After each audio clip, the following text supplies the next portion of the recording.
Hank Rothrock, Stuart Academy, engage, empower, educate. I want to propose something. I'm going to try to make this one quick, but do no harm. Have you ever tried that? Have you ever come in to work or gone home to your family or just been around people and tried to actually do no harm? It's really hard. It's really hard to think. You think about everything you say, everything you do, every action you take, and you try not to do any harm. It's almost impossible because you start going down rabbit holes and you start thinking, well, maybe this set them off. But how do I say this? We need to vent. Absolutely, we need to have time to vent. But we're going to have to partition that time and make sure we're not taking a whole meeting, a whole day, a whole school year to vent. Your frustration is legitimate, but you don't understand the harm that you're doing. And maybe you don't care, and that's fine. But it does a lot of harm. It does a lot of harm. There was a teacher, and she's gone, of course, because that's what happens here. But she used to seek people out. I'd see her in the morning looking for classrooms. And after she, I'm trying to frame my mind and start my day and be positive. I work in the toughest middle school in Kentucky. I got to have my mind right. I run in the morning. I try to eat right. I talk to myself. I listen to things to get my mind right.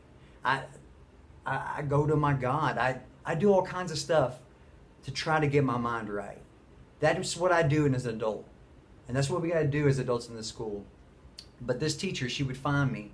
And it was, 7:15 in the morning, and she would melt me down. I mean, and this is happening, this is happening, this is happening, this is happening. And I mean, it would ruin the rest of my day if I let it. And I really had to do a lot of talking to myself and get myself out of that rut.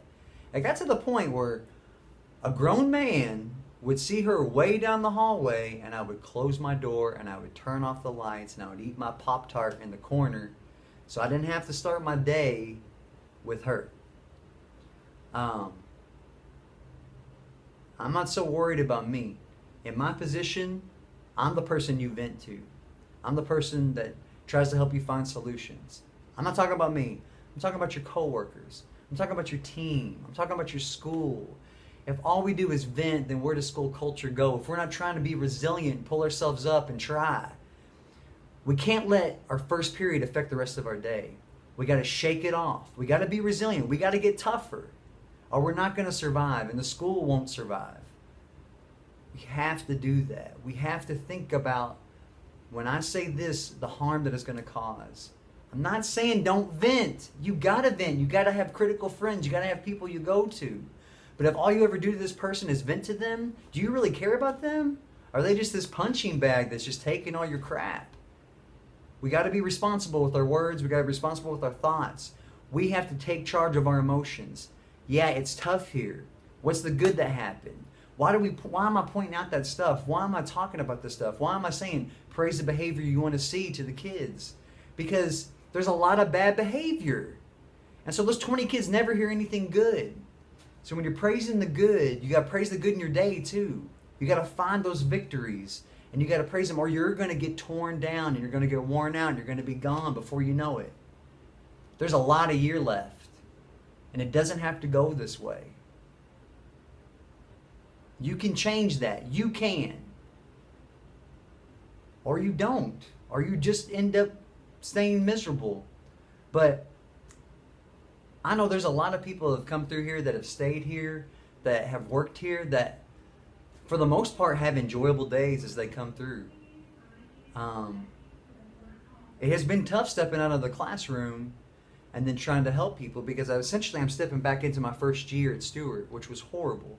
My second year was awesome. My third year was even better. My fourth year was like, wow, this is like nothing. I mean, I got my 13 lamps in my room. We're all chill. I'm doing exciting lessons. I'm doing super engaging lessons. We're doing the Kennedy assassination. We're setting it up. We're having fun. Then I open my door. I'm like, oh yeah, I forgot where I was. I mean, literally, I'd forget. The kids would be like, your room is just so nice. It's like, I have the same cinder blocks as everybody else. My room's not nice. I'm a man. I didn't even set it up that well. But you feel safe in my room. We control our minds. We control our emotions. Take control of yours. Or don't. But you can, and you can be happy here. You can be happy at this school. And this is the most meaningful job in the state. At least the state. Maybe more. But this is the most meaningful place to do the work that we're here to do. We're teachers. We're here to teach. We're here to teach everything. Hank Rothrock, Stuart Academy. Engage, empower, educate.